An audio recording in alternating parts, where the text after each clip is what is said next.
جب آذان ہوتی ہے آج کل سحری میں،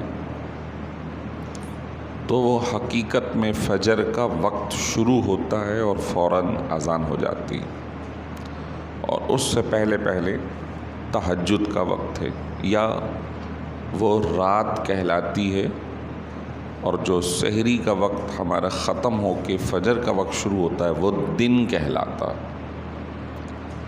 تو رات کے پورے اوقات میں جو بھی نماز پڑھی جائے، اگر وہ سو کے اٹھ کر پڑھی جاتی ہے تو اس کو کہتے ہیں تہجد، اور اگر سوئی نہیں بلکہ پوری رات ہی عبادت کرتے رہے تو اس کو کہتے ہیں قیام اللیل، یعنی رات کا قیام۔ لیکن یہ دونوں نمازیں نفل ہی ہیں۔ یہ سوال ہوتا ہے کہ کیا تہجد کے لیے سونا لازمی ہے؟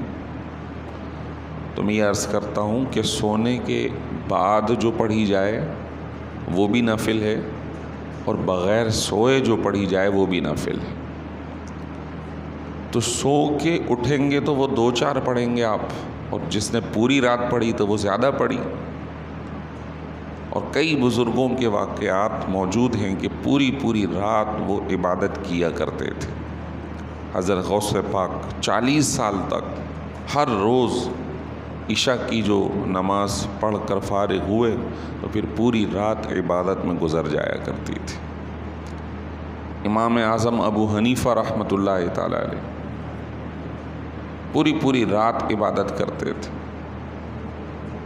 نبی کریم صلی اللہ تعالی علیہ وسلم پوری رات، حتیٰ کہ پاؤں مبارک پہ ورم آ جاتا تھا، حتیٰ کہ اللہ تبارک و تعالی نے سورہ مزمل میں ارشاد فرمایا، یا ایھا المزمل قم اللیل الا قلیلا، آپ رات کو قیام تو کیا کریں لیکن تھوڑی دیر چھوڑ بھی دیا کریں، یعنی اتنی مشقت آپ اٹھایا کرتے تھے۔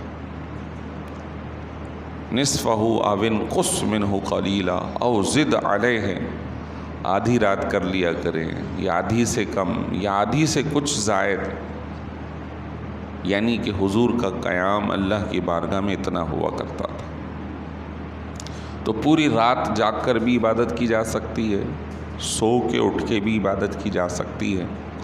یہ صرف نمازوں کا نام کہلائے گا کہ سو کے جو اٹھ کر پڑھی اسے تہجد کہتے ہیں، اور جو بغیر سوئے مسلسل پڑھتے رہے اسے قیام اللیل کہتے ہیں۔ لیکن اللہ کے یہاں ثواب میں کمی نہیں ہے کہ آپ نے اس وقت میں اللہ کی عبادت کی۔ جب وہ سحری کا وقت ختم ہوتا ہے اور فجر کا وقت شروع ہوتا ہے تو اب نفل نماز پڑھنا منع ہے۔ اب حکم ہے کہ صرف 2 رکعت نماز سنت پڑھنی ہے، اور اس کے بعد 2 رکعت نماز فرض ادا کرنا ہے۔ اسی طرح فرض ادا کرنے کے بعد سورج کے نکلنے کے 20 منٹ تک کوئی نفل نہ پڑھے۔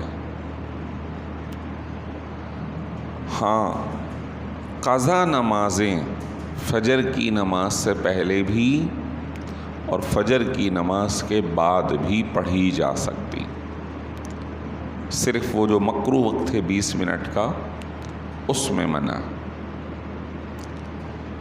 قضا نمازوں کے لیے سنتوں کی قضا نہیں ہوتی، صرف فرض نمازوں کی قضا ہوتی ہے، یعنی جیسے فجر کی 2، ظہر کی 4، عصر کی 4، مغرب کی 3، عشاء کی 4، اور وتر 3 وتر، یہ بھی قضا پڑھتے ہیں۔ اگر قضا نمازوں میں پڑھنے میں ٹائم زیادہ لگ رہا تو اس میں کچھ تخفیف کرنے، تسبیحات کو کم کرنے کی اجازت ہے۔ آپ کھڑے ہوئے تو نارمل یہ کرتے ہیں، ثنا سے شروع کرتے ہیں، پھر اعوذ باللہ بسم اللہ۔ آپ کھڑے ہوتے کے ساتھ ہی